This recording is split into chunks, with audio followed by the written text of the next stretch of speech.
join me in welcoming Richard Axsom.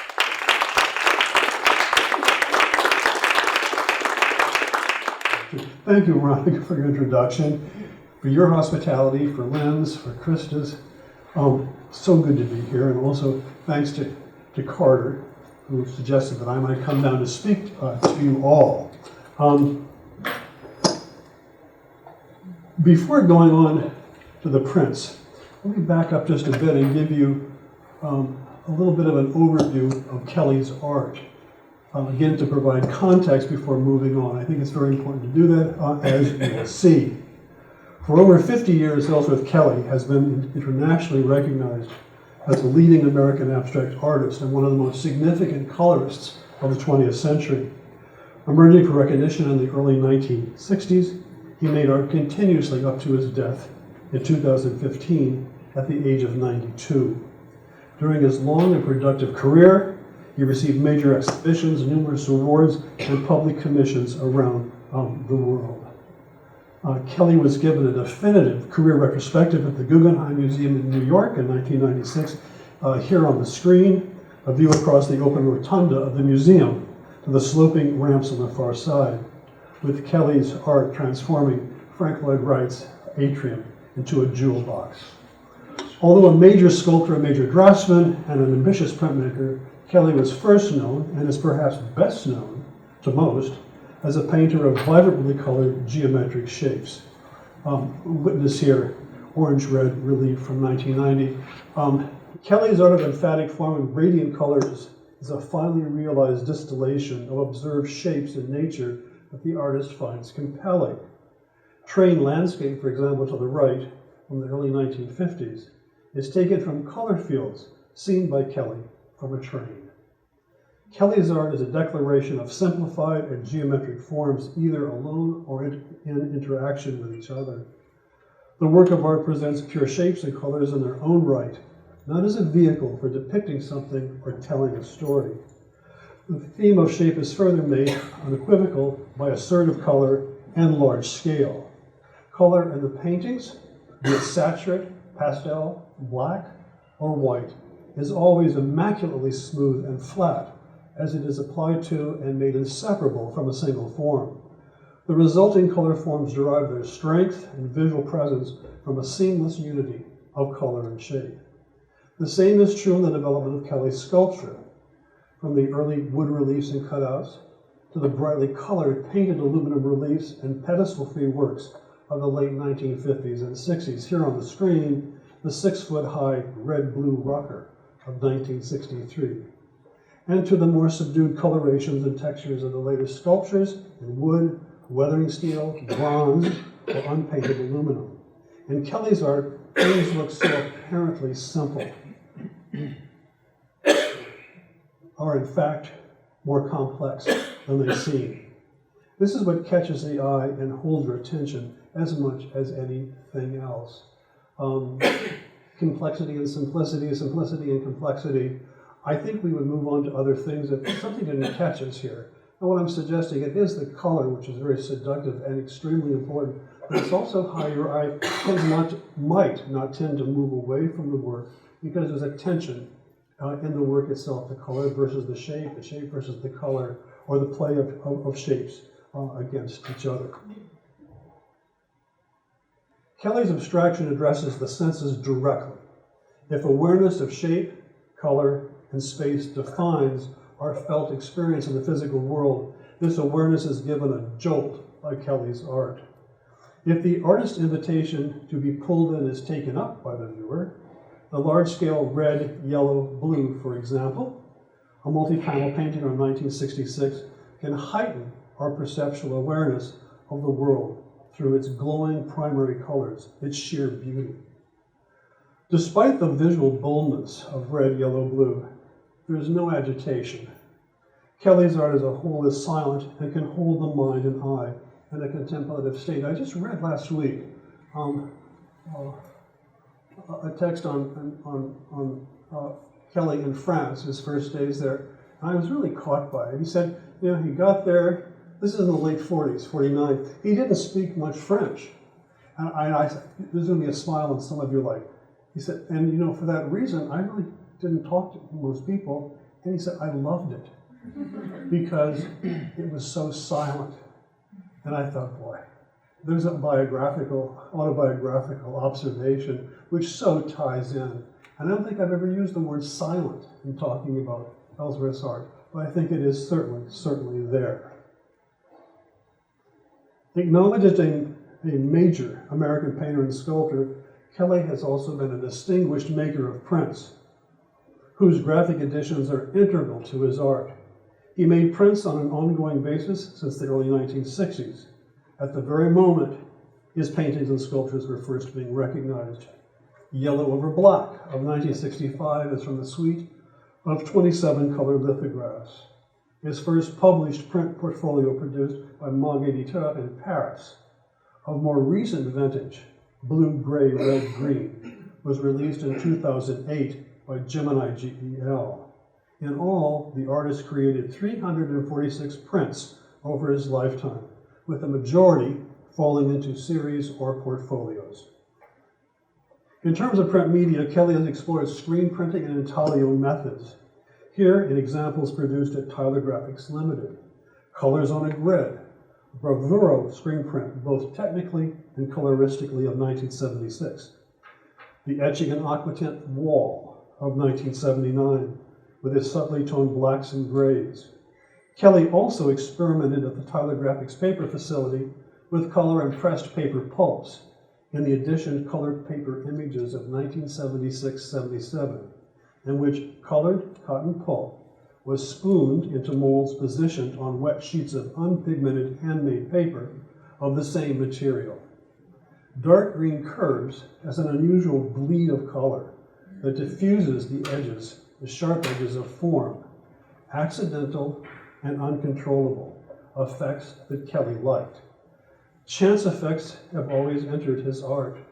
The screen print Colors on a Grid is derived from a collage of 1951, the result of arranging 64 paper squares on a grid in an arbitrary sequence, and which led to a large-scale multi-panel oil painting, and to the screen print Colors on a Grid.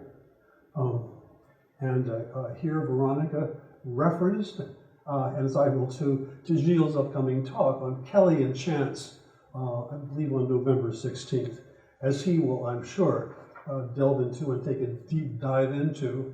I'm going to be suggesting in my remarks that chance, accident, and for an art that's so geometric and precise and right there, chance, accident, the uncontrollable, that's a wonderful mix, and it's an ingredient without which there would be no Ellsworth Kelly art. With forays into screen printing, intaglio, and edition paper pulp pieces aside, lithography has been the artist's medium of choice. An example, Orange, a lithograph from 1988. Kelly came to prefer lithography to screen printing for the same reasons. He prefers oil to acrylic paints on canvas.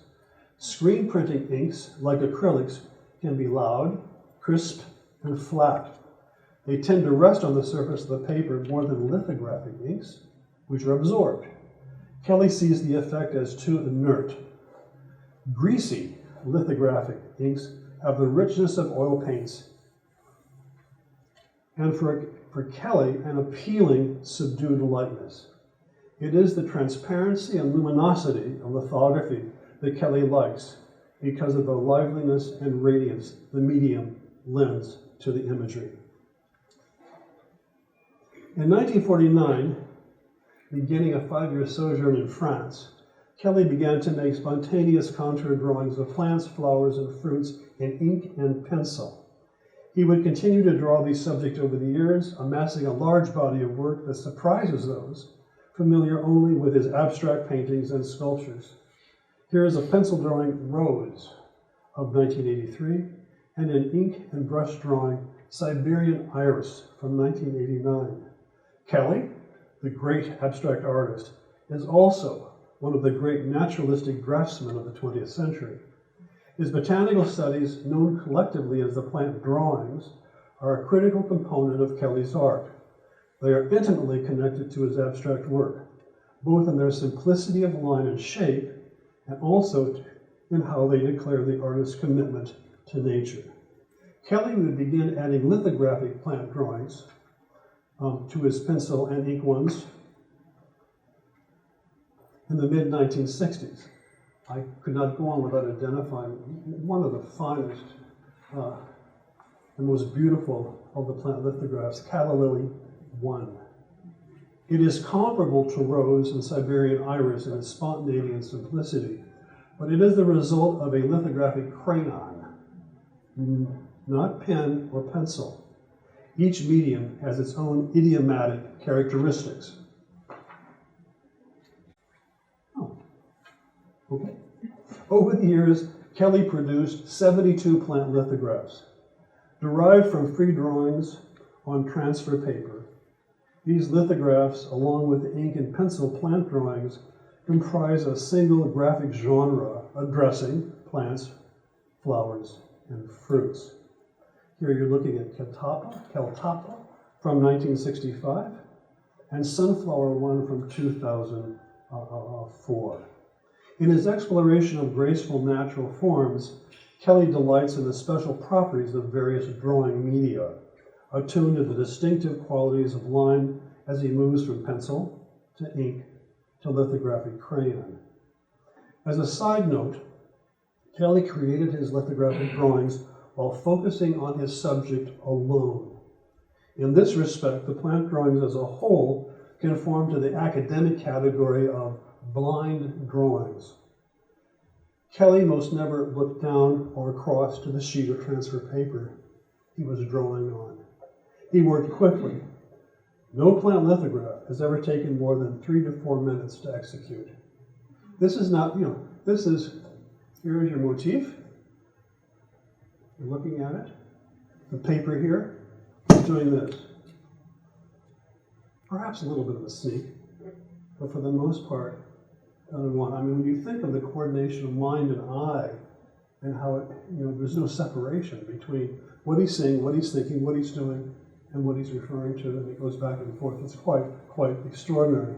This opens another issue that relates Kelly's plant drawings to the Zen brushed ink paintings of China and Japan, with all of the attendant aesthetics of the East Asian tradition intact, most especially those of mindfulness and an intimate relationship to nature.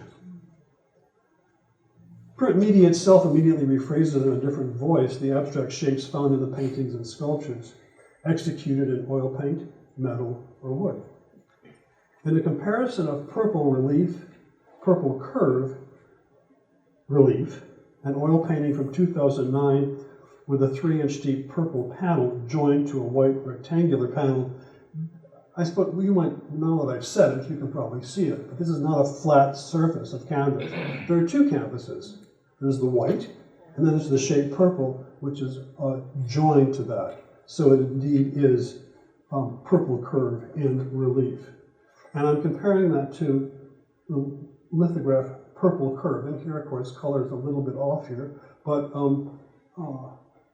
purple curve carries the same color as the purple relief painting.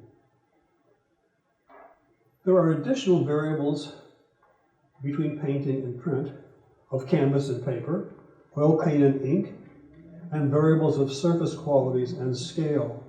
All of these distinctions shift our responses and our experiences of similar shape and color as we move from painting to print. In a musical analogy, it's the effect of the same melody played on a violin or on a clarinet. You can't mistake one for the other. There are pleasures in both. Kelly's paintings carry reciprocal relationships in the prints. The print can repeat the imagery of a painting, right? And vice versa, as the case is here when the print preceded the painting. The prints can also have their own autonomy, independent completely in their imagery from Kelly's works in other media. Let me develop the idea of relationships among media by walking you through Kelly's creative process as he conceives and then executes a work of art. Abstraction in the prints may appear at first to be a simple response to the paintings. In fact, the foundation impulse for the abstract prints, paintings, and sculpture is what he calls himself The idea. Put that in caps and boldface it. The idea. It is generated by a chance encounter with a shape Kelly sees in the world around him, one that catches his interest. Passing through, walking through, going up the Taconic upstate. Jack stopped the car. He's looking out, and it's overcast, and he photographed this too, and there's a hill, it's a slight curve. Stop. It caught his eye as he's moving through in a car, and that's going to result in, complement, and generate many of the curved paintings and prints. This idea most usually finds its first home in a collage or drawing. Kelly's art has proceeded from a repository of such works on paper made over the years. He may create and direct these studies toward a specific work, or he may catalog and hold them in reserve for later consideration. These preliminary studies, meticulously preserved for years, many years, form an archive of ideas to which Kelly may return for elaboration. Usually, the source collage or drawing is manifested as a painting or sculpture with the print following, but not necessarily immediately or simply. The sequence can be reversed as noted with the print coming first. So, here comes the process in action on the screen. In 1954, Kelly chanced upon a wadded up and flattened piece of gold foil wrapping paper he caught sight of on a sidewalk. Its form intrigued him, and he used it as the basis for a painted and cut up shape he collaged to a sheet of paper, which you see in the upper left. And gold foil, saved of course in his archive, and then collage. He takes a piece of paper, he paints it with gouache, green you see, cuts out the shape, and then attaches it to the paper. 5 years later, in 1959, he retrieved it as the basis for an oil painting, green-blue, placing the green form on a blue ground, barely containing the broadened and enlarged green shape within a squared canvas. In 1963, Kelly isolated the shape and realized it as a freestanding painted aluminum sculpture, blue disc. The following year, Kelly's shape, dating back 10 years to the original collage, was reincarnated as a lithograph in green from the suite of 27 colored lithographs. This is just this free skating. Pick it up, bring it back, go here, come back, and turn back and get it, and redo it, and come back and then do it again. It's really quite an extraordinary journey of Kelly's eye and his mind. And another contrast between the paintings and prints, there is the matter of where shapes find their home, so to speak. In the paintings, it's the wall. That would seem obvious, but let me elaborate upon that. In the prints, it's the sheet of paper on which a shape is printed. In neither case is the wall nor the sheet inconsequential, just a simple background. Kelly has said that he, quote, owns the wall. I love that. I mean, it sounds sort of selfish. It's like, okay, here's my work. That wall is mine also. But he's speaking aesthetically. He owns the wall as much as the painting or relief sculpture on it. By this, he refers to the precise placement of the shapes on the wall. Kelly is keenly aware of how a work or shape activates the space around it. In 3 panels, orange, dark green, gray from 1986, Kelly deliberately adjusted each of the 3 panels to each other and to the floor. The varying heights of the panels off the ground give each shape, animated in its own right, a sense of syncopated movement. In the lithograph Red from 2005, a sharp-angled trapezium, remember? a quadrilateral with no parallel sides, seems to dominate the sheet on which it is centered. Its liveliness as an unwieldy shape is held in a state of dynamic equilibrium. The play of forms is between the skewed rectangle and the roughly squared sheet of paper on which it rests. The shapes are calibrated to each other so that neither undoes the character of the other. The energy of the red shape and the stasis of the sheet balance each other. Neither trumps the other.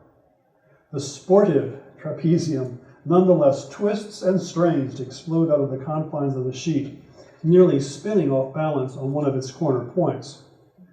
Tensions are heightened by Kelly's decision. There is no slack in the work of a good artist. There's no house painting, as one of my professors said many years ago. Picasso's background is not house painting. Every single square inch is thought and considered. It's part of the decision making, and as it is here too. Here, tensions are heightened by Kelly's decision to enlarge the red shape so that its four corner points nearly graze the edges of the paper. This may be too witty by half, but I call them witty near misses, no collisions. But I mean, you know, if one takes the time and becomes engaged, there is so much activity. You know, like simplicity, complexity, seemingly simple, but not just that. Kelly may be a joyous colorist, reveling in the power of color, but upon closer examination of his art, the emotional range of expression is great. Blue, yellow, red. A lithograph tooth from 2000 is classic Kelly palette. No one celebrates the exuberant primaries like Kelly.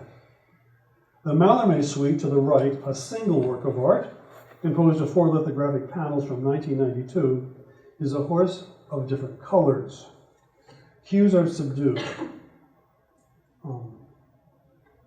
And here I'll color correct just a bit. Deep maroon, forest green, cobalt, and black.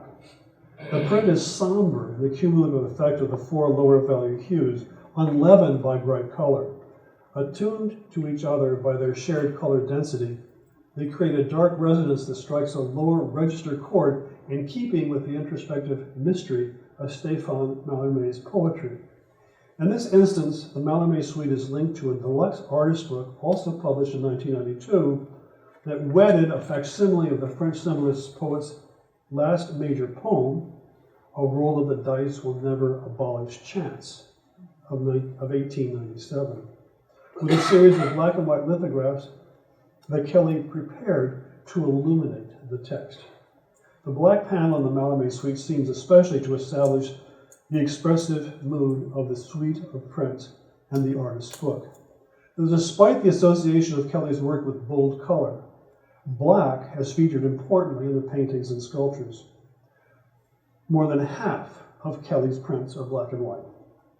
His choice of black in the prints, an allusion for him to the classic printed image. I quote him, the classic printed image, and to the importance of monochrome in the history of printmaking. And it's black that gives the essential character to what some consider, in its technical virtuosity and profundity of theme, Kelly's masterpiece in his prints, an ambitious cycle of large-scale lithographs called Rivers. Rivers was a 3-year project that resulted in a series of 4 works: The River State, States of the River, and River 2.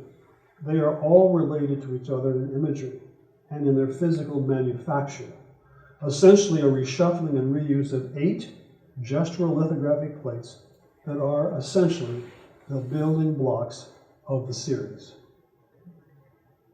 The river and the river state are identical in imagery. 4 abutted vertical panels, each panel the result of an overprinting of 2 of the 8 lithographic plates. All 4 double printed panels were printed on a single sheet of paper, on the same paper, using the same exact printing method.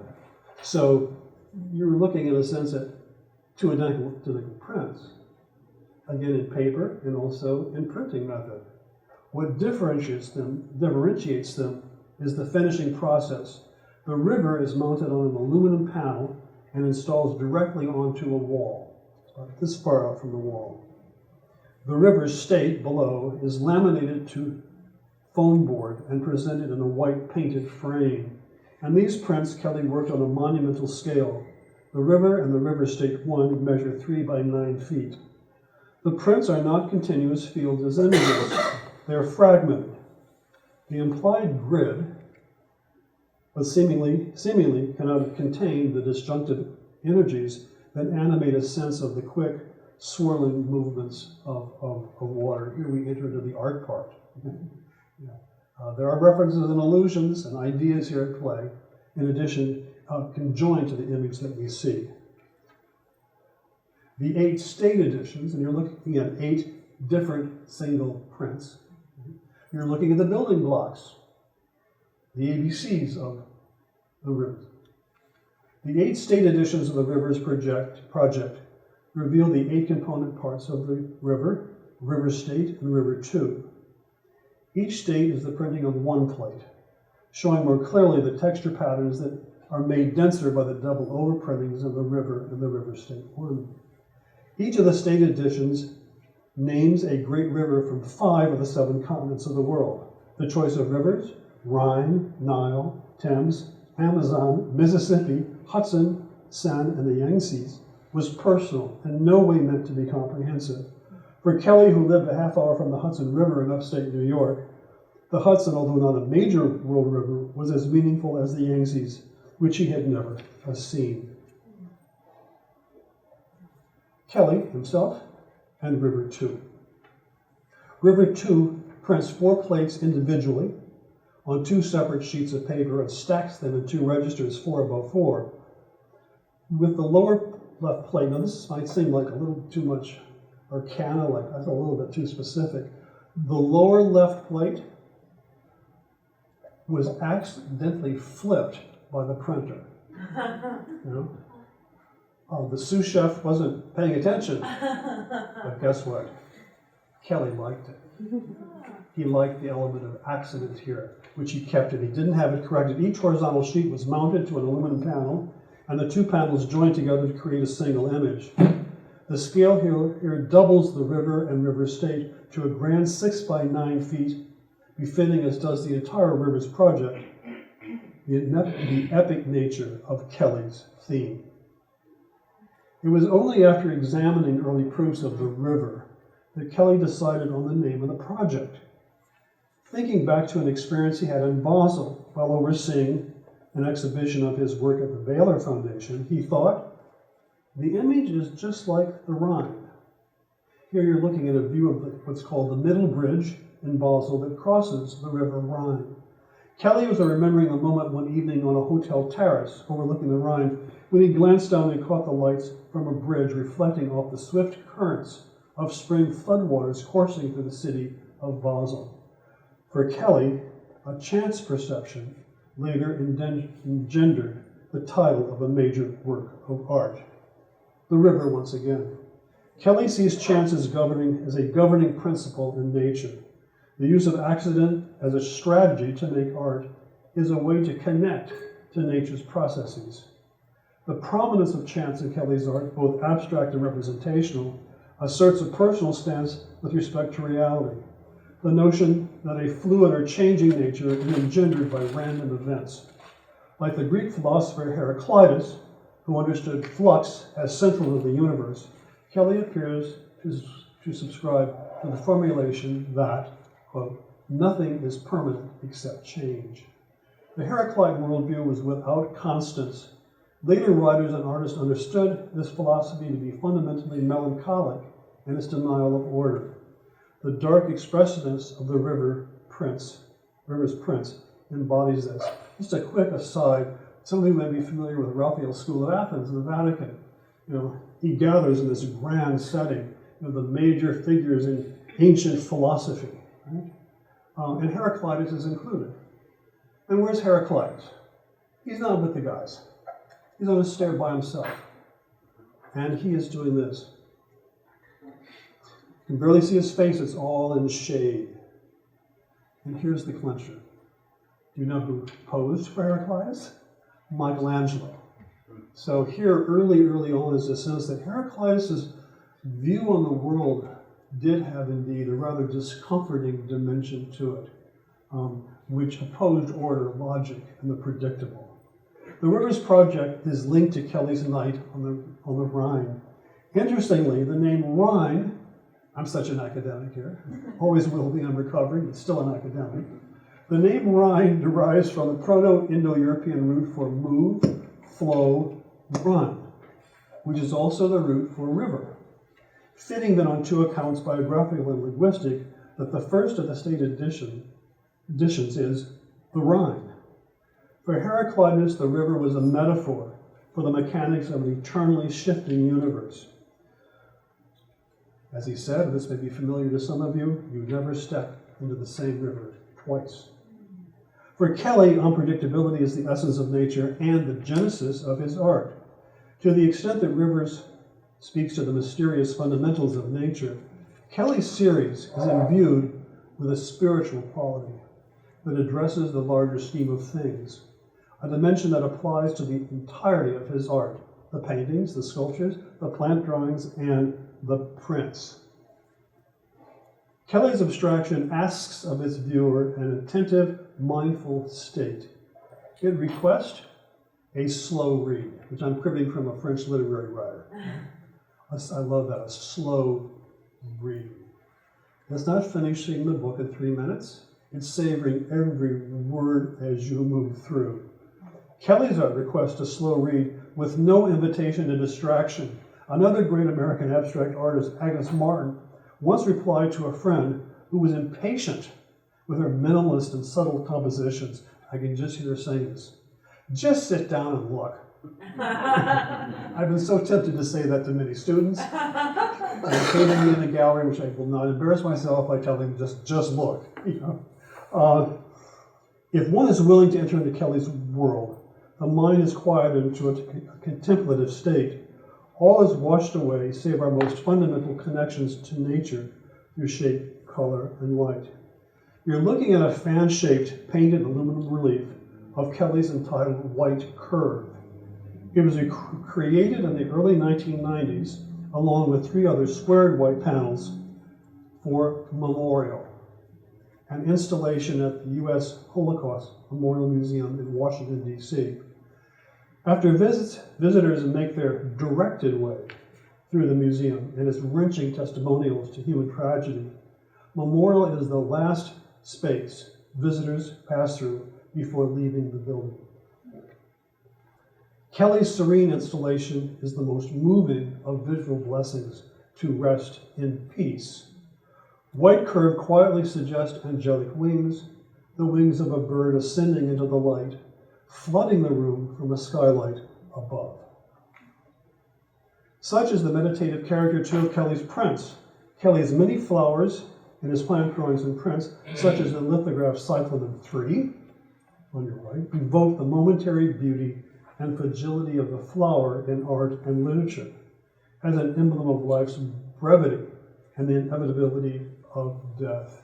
And of course, Ellsworth was mindful of Western thought on mortality, mindful of the great tradition of Dutch still life, in which the flower, its beauty, its shortness of life, comes to be a reminder or a memento mori, a reminder of death for the viewer. The lithograph to your left is from a series of prints that place variations on black, white, and gray on a rectangle evenly divided by a curved line. This lithograph is Sarah Bone and is from Kelly's Romanesque series of prints published in 1976. The titles of the series designate Romanesque architectural sites in France and Catalonia that Kelly had visited during his stay in France. He took an interest in Romanesque architecture because of the unadorned simplicity of its forms, the curve of its barrel vaults, and its contemplative spaces. Sarah Bone is a 12th century monastery in the south of France. The personal and expressive character of Kelly's abstraction is the contest for Austin. With its riffs in white on Romanesque architecture, its geometric windows of stained glass, its black and white marble panels, and its play of light. The designs for Austin were gifted to the Blanton by the artist in 2015 and led to its realization opening this year and a year of Kelly, the series of noontime events I'm honored to be a part of. The Blanton's Austin is a consummate and deeply moving summary and celebration of Kelly's art, his passion for nature distilled into pure form, color, and light. Kelly's secular chapel, with its muted references to the history of Christian architecture and belief, was to be, for the artist, a place, quote, to rest your eyes and rest your mind. It is. Thank you.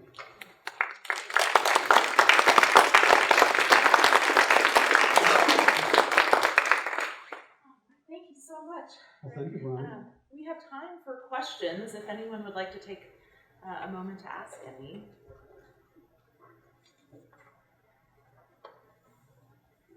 I'll keep on talking. Yeah. No, I'm only kidding. Yes, Jim. You've worked with a lot of exceptional artists and printmakers in your own work, and I was just sort of curious how Ellsworth's printmaking sensibility relates to other artists you've worked with, and if it's similar or different. I mean, I can't think of sort of two different kinds of mentalities in, say, Jasper Johns and Ellsworth Kelly. Oh, for sure. For so sure. maybe you could talk a little bit about how he relates to some of the other figures. Well, first, and this follows upon a brief chat James and I had before my presentation, you can't get away from the artist. I mean, with the pleasure and joy of coming to know Ellsworth and Frank and Terry, and it's I don't mean to be presumptuous by using first names. It's simply that happens to be the case. The second year of working with Kelly, I stopped calling him Mr. Kelly at his request, okay? But it also suggests getting to know someone and getting to know who they are. And it was a surprise for me. I hadn't thought about, of course, this goes back to the mid-'80s, how congruent, doesn't it sound obvious? How congruent the personality and sensibility of an artist is with, guess what? The art they produce. The art reflecting not some sort of theory over there, but who they are. And to know Ellsworth as you do is to know someone who is quiet, someone, when I first saw him dressed up, was in a Harris tweed jacket, and when he came to the opening of his print retrospective at the Detroit Institute of Arts, people mistook him for a professor. He was very measured. He chose to live in the country in the early 1970s, and where he lived, which is now the site of the Ellsworth Kelly Foundation, is it's almost like it's a parkland with his sculptures, a bunker for the artist studio, but it's in the Berkshires. It's absolutely quiet and peaceful. That's where he chose to spend his life. Well, I could go through them, in Oldenburg. What you see in the art is how he works. Kelly could take months and months and months after a proof was sent out from Los Angeles, tacked in his studio, to make any decision on making annotations. Frank Stella, a proof comes in, red, green, no, don't do this, please don't bother me again. Okay. Dear man, just like him. Ellsworth looking, coming back. I mean, I can remember going out one time and seeing a proof, coming back months later, the proof was still there. And he's still pausing and looking at it. So, the printmaking, and some artists love, which I do too, being in the print workshop. The smells are literally and poetically intoxicating. But to see all of this, I mean, to see the mechanics and it's like a Ford assembly line, and also the artfulness of it all is something that Kelly stayed away from. He preferred to have proofs sent out, making decisions, sending them back and forth and back and forth and back and forth. I'm not sure if that answers your question, but this may come up in your talk, this notion of impersonality in abstraction. I'm not being words in your mouth, but we were saying it doesn't exist. You can't get away from it. Impersonality is personality. So have me back on November 12th. I'd love to hear your talk. Yeah. Holly, you got a question?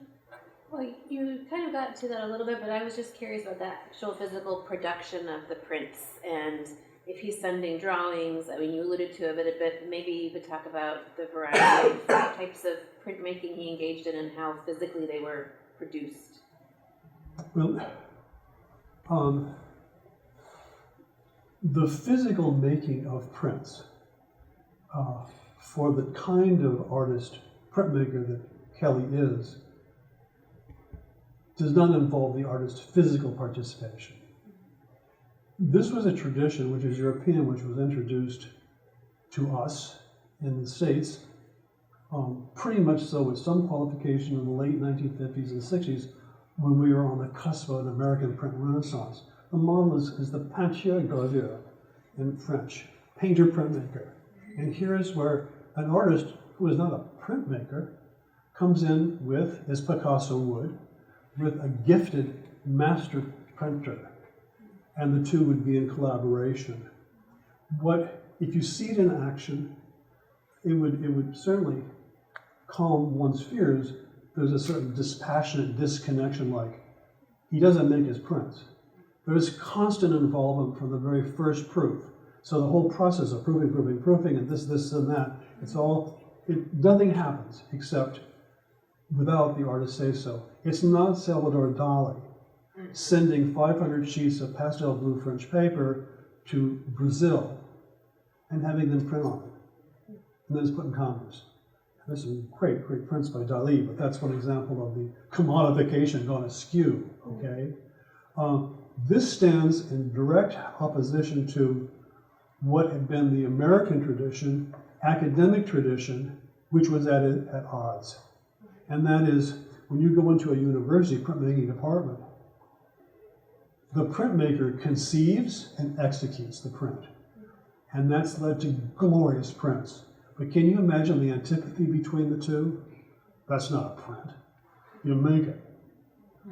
I should just say that. I mean, I actually like that tradition very much, okay? I mean, very much. There are great American artists who made their own prints. It's just a different approach. So Picasso and Johns, the artists that come out of that 60s environment of a painter printmaker, actively involved. There's no way that it was disconnected or commercial. Does that answer your question? Any other questions? Yeah. Did Kelly have a typical edition size, or did it vary by piece? Good question. Edition size. Edition. It varied. I mean, you may know intaglio plates don't last as long, and so it has to be limited to a certain extent. Gemini, when making a lithograph, you can go on sort of forever almost, but for commercial reasons, like, oh, here's an Ellsworth Kelly print, it's an edition of 5,000. I mean, but you wouldn't want to do that because it interferes with the aesthetics and the identity of the original print. You mean it just degrades too much over time? I wouldn't want to print off a plate 500 times. You may know of steel-faced engravings where, when you engrave a line in a plate, that line, which is going to carry the ink, after all the pressure coming from the printing press, over time becomes shallower and shallower. And so the image becomes more faded and faded and faded. One way, and this was done early on with Picasso's prints for larger editions, the plate would be steel-faced in a transfer process onto the plate, so the plate held its own for more editions, right? There was a tiny little black and white Kelly that was done for an important portfolio in the early 1960s. I believe the edition was 500. Okay, but that was for all sorts of reasons. They were good, not bad. Any other questions? I just wanted to follow up on Gilles' question, though, about, I know you've studied so many of the important printmakers of the century, but it seems interesting to think about the motivations for exploring printmaking, and it does feel like it's such a multi-step process that you have to have a certain kind of mind to be a printmaker, and But I'm just thinking about some of the artists. Nicole Eisenman, this amazing painter, has said that being a painter is really isolating and lonely, and that she has really embraced printmaking when she gets down and kind of depressed and lonely in the studio, because it involves collaboration. I mean, Ellsworth was doing it a different way, but for her, the sort of camaraderie of a print studio Right, that can be has very been appealing. really appealing. And then I think of somebody like Saul LeWitt, who was very committed to printmaking in his whole life, and I wondered if Ellsworth had any of this too, but he loved prints himself, but he also, there was a politics to printmaking, and he always wanted his work to be accessible to someone like you or me, that we could buy a print for a couple $100s. So that was something, and he would sometimes make edition sizes deliberately large so that anyone could afford a print. So I think there's politics to the medium that many artists are drawn to, and he would specifically like to give them as gifts to his many friends, so he needed to make edition sizes to allow himself to do that. And I just was curious if you thought Ellsworth thought about the accessibility of printmaking at all, or whether or not that was, something That was, I mean, with the onset of what would be called the American print renaissance, or the more American designation, the American print boom in the 60s initially had this extraordinarily democratic impulse. I mean, I was a graduate student in 1968 and in Ann Arbor, and one day I jumped into, of course, a yellow Volkswagen convertible and drove with my classmates to the Hudson's department store, to the fair, it had been open a few years, to the new gallery of modern art. And the reason they did it, because we were all modern crazies already, is that the prints being made by artists were becoming known, and they were not expensive. So it was a way to buy in. So long story short, I love this story. I've often done lectures where I start on the screen with a photograph, with a slide of a yellow Volkswagen convertible, to begin talking about the beginning of prints and my passion, other people's passion, and how it entered the American market initially in Europe too. I came back with the top down, with an Indiana Love poster, framed, with a Warhol Jackie Kennedy 2, framed, and what was the other? Kelly, the Stella was later. And the Warhol, and the Kelly, his very first print, red blue, beautiful little screen print, right? And we're graduate students, okay? I think the Kelly was $40, the Warhol was $80. Woo. And I think the Warhol poster was probably about 35. Wow. Still, I had to call my mother and use her plate. This is for credit cards. I said, I'll promise to be back, I'll promise to be back. But look, this is 68. By 1979, and Ken Tyler and others have referred to the juggernaut of American prints. I mean, by 71 is when I acquired a Stella print, and that really broke the bank. That was like 600, and I sprung for it, but I really shouldn't have. But that was the beginning of the end. Pretty soon, my print collection is historical. It dates to the 60s.